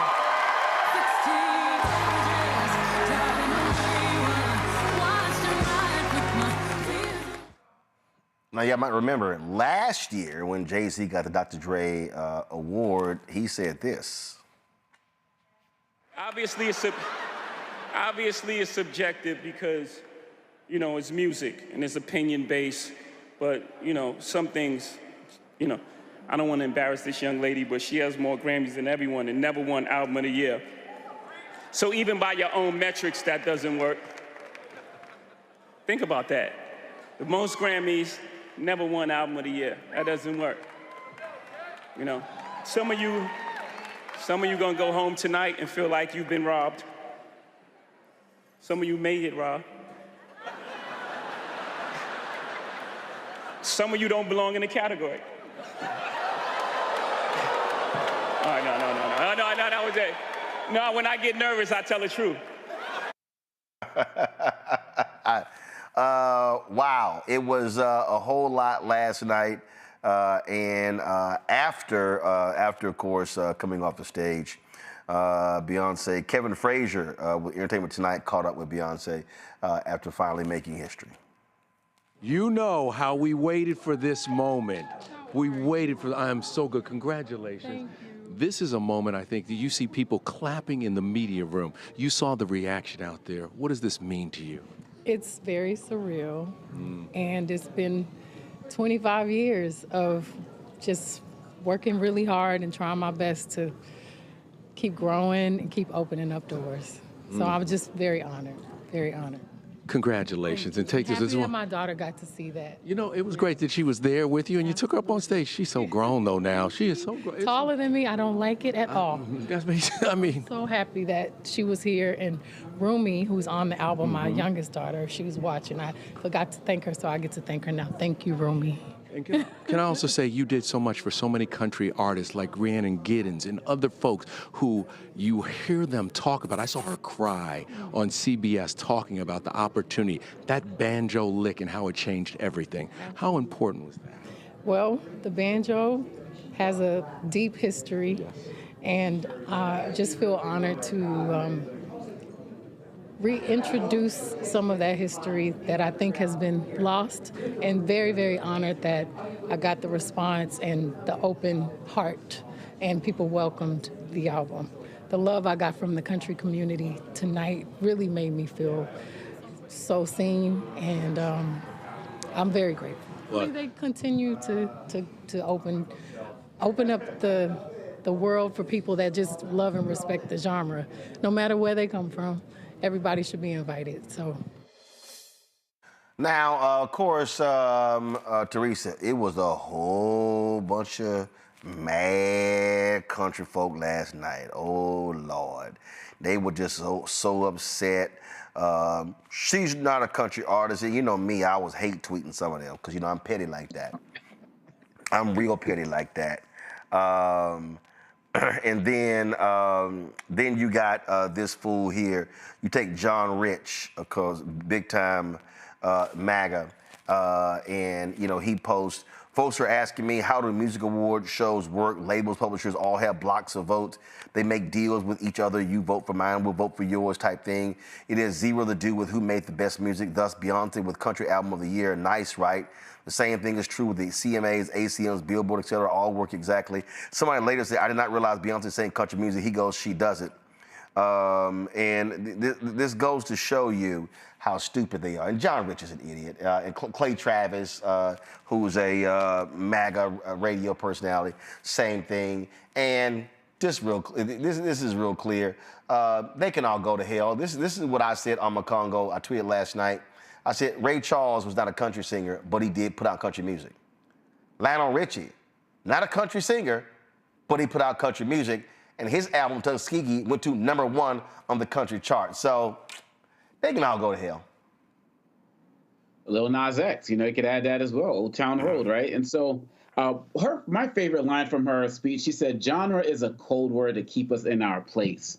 And she said that for the music industry, but that's the case across all of our industries, that they don't want us in, whether it's media, whatever it is. And so that was really powerful. And, you know, honestly, you know, if you like an artist, you're kind of like, when they get a Grammy, you're like, that's pretty cool. You know, but for Beyonce, I was genuinely happy for her because she's become one of my favorite artists. Always respected the talent, of course. But I respect artists who use their skills to make a social commentary on things. And she did that by getting involved in the election. She's done that with a lot of her service projects. And she's done that with Cowboy Carter by bringing the Black country experience and origins to the forefront. And so for that, and she worked so hard to do that. And the CMAs played her. And she got her ultimate revenge. What did Frank Sinatra say? The best revenge is massive success. And to be able to do that with her child right there as well, it's just a beautiful thing. We need to support people across multiple genres who do their job to push the culture forward, and Beyonce does that, and I wish more artists would take her lead. Congratulations. I really didn't give a damn what none of these haters had to say last night, Teresa, and I really didn't. And they can still whine and complain, but it's kind of like, we don't care. Yeah, I mean, look, I think she said it very clear on stage, you know, or actually Jay-Z said it in terms of they're in the business of opinion. So, you know, there are going to be those who love what you do. Beyonce is a class act. She is very multi-talented. And, you know, honestly, people will tell you if they do not like the music. But she's put out some great hits, has found some great collaborations. One thing about Beyonce, you'll never see 2 songwriters. There's always 10 or more. Producers are always multifaceted. it's just a great blend and a great ear that she has that's able to put out this music. So it's unfortunate the hate that we see. It seems like it's increasing, especially on this X platform at an astounding rate. But it's also the love that she's getting and what she is still doing, you know, in her 25 plus years of being in the music business. So we appreciate, you know, what she continues to do in the music industry and also philanthropy. But Jesse, the real deal is white conservative folk don't believe any non-white conservative people should be doing music, should be doing country music. That's just the bottom line. And when all these people were sitting here acting a fool last night, I just had to dig into my archives and pull out a Plies video for all of them. I sent several of them, including country singer John Rich this year. You wanna argue?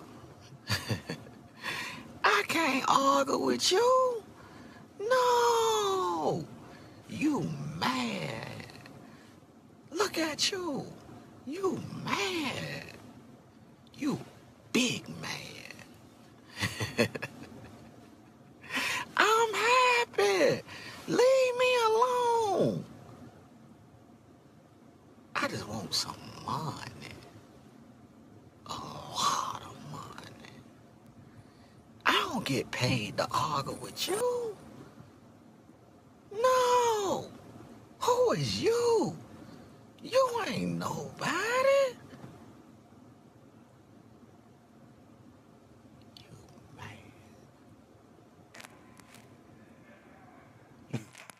No, you cut it off. No, come on. No, go back. You cut it off early.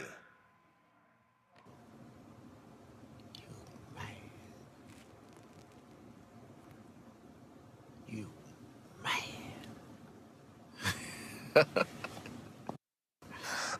Jesse, that's what I sent him. The first thing I thought about when I saw Beyonce accepting her awards last night was, I can't remember who the country artist was that was at the inauguration, kind of, I guess, their version of an after party, who had all these little slights and darts to throw at Beyonce for being involved in country music and saying how we don't belong. Exactly as Beyonce says, genres that have been constructed to tell us what our place is supposed to be. But I think part of that anger just comes from the fact that you cannot impede on Black excellence anywhere. And it grinds their gears, the fact that doesn't matter what kind of genre she sets out to make music in, she's always going to be at the top. And historically, the only thing they had over her was her not getting the major award, the major album of the year. And now that's gone. So it's undeniable talent. We probably will never see anything like this again. Someone who can just pick up a microphone and just make transitions between genres look effortless. And then on top of that, you know, it never helps when people got a Black family that's proud and supportive in front of their face, and they don't want to see that because they want the world to believe that our families are crumbling and we're not successful. A Black, rich family who is at the peak of success, it's the worst thing that could ever happen to them. So I expect that the anger is going to continue to grow. But I just hope and pray that they continue to be successful and bask in it. And much like you, I will be sharing the same Plies video to the people in my feed who want to express hate. Again, we don't give a shit what y'all think. At all.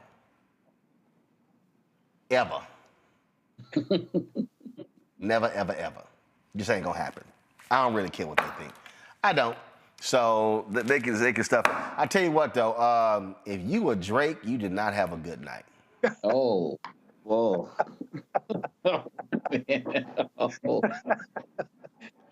If Drake was watching the Grammys somewhere, I think there are some big screen TVs that need to get replaced this morning. That was, I'm like, you know, here's what I don't understand. This is what I don't understand. You know, Jesse, there's a phrase that says, I don't punch down. I don't punch down. If you're Drake and you're selling and your streams are that high, I'm not getting to a back and forth with you. All I would have done is put out a video with me at a table full of money, just counting the money. I wouldn't even, I'm telling you, see, the mistake that people make is they want to get into this whole back and forth.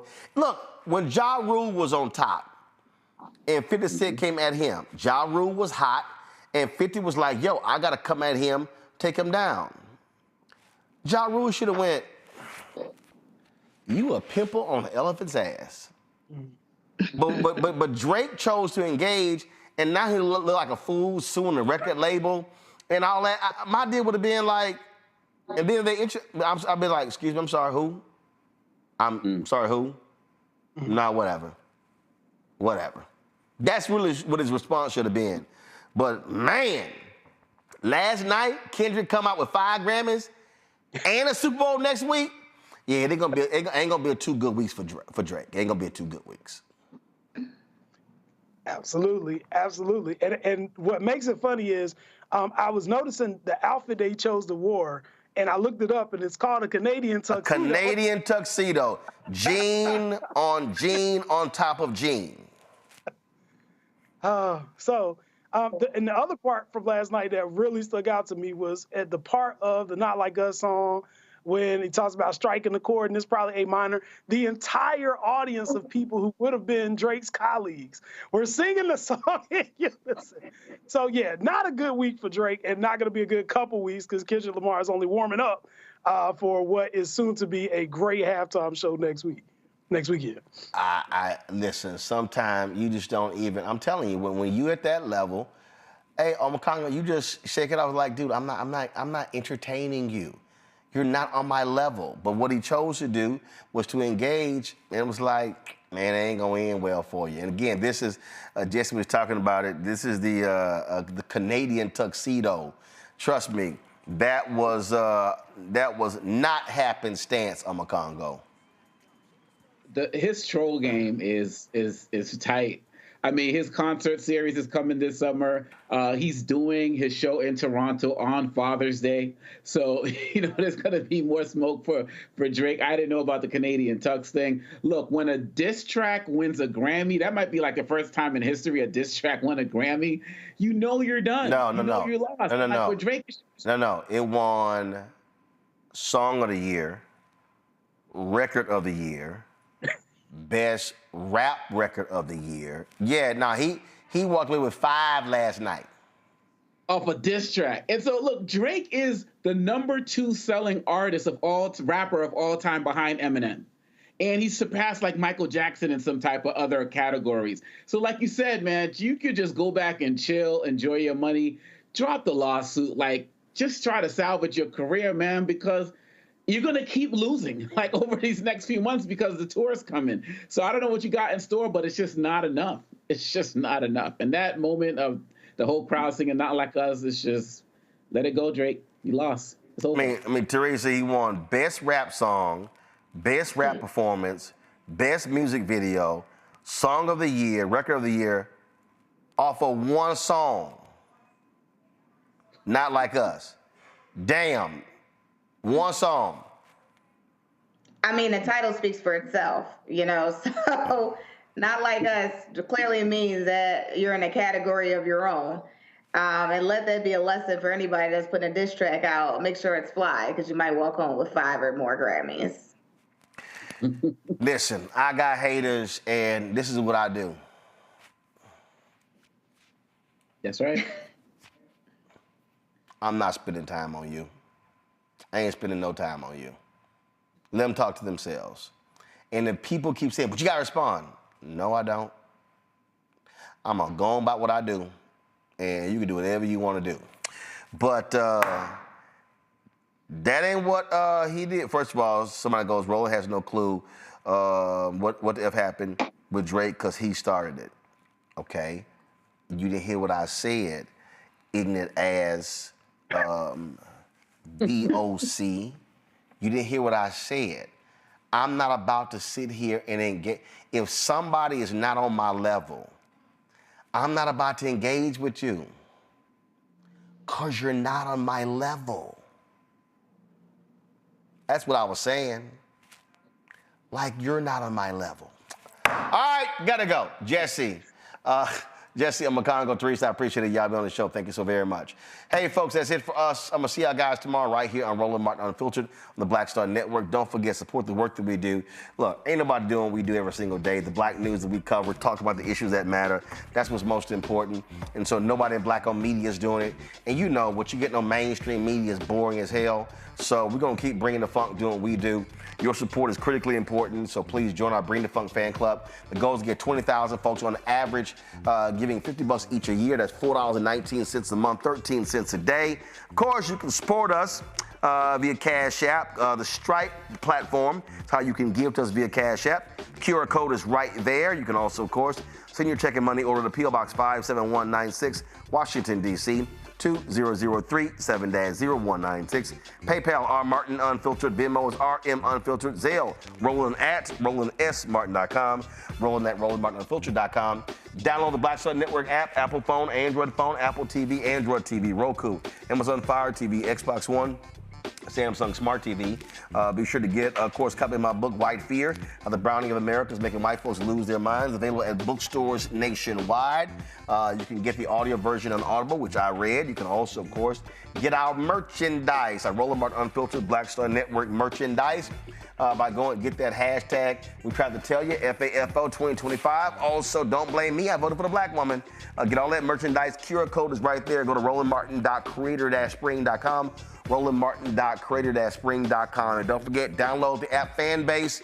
And be sure, of course, to if you want to invest in this crowdfund, of course, you can do so at startengine.com/fanbase. Startengine.com/fanbase. All right, y'all. That's it. I'll see y'all tomorrow. Holla! Black Star Network is here. Oh, no punch! I'm real revolutionary right now. Thank you for being the voice of Black America. All momentum we have now, we have to keep this going. The video looks phenomenal. See, this difference between Black Star Network and black-owned media and something like CNN. You can't be black-owned media and be scared. It's time to be smart. Bring your eyeballs home. You dig?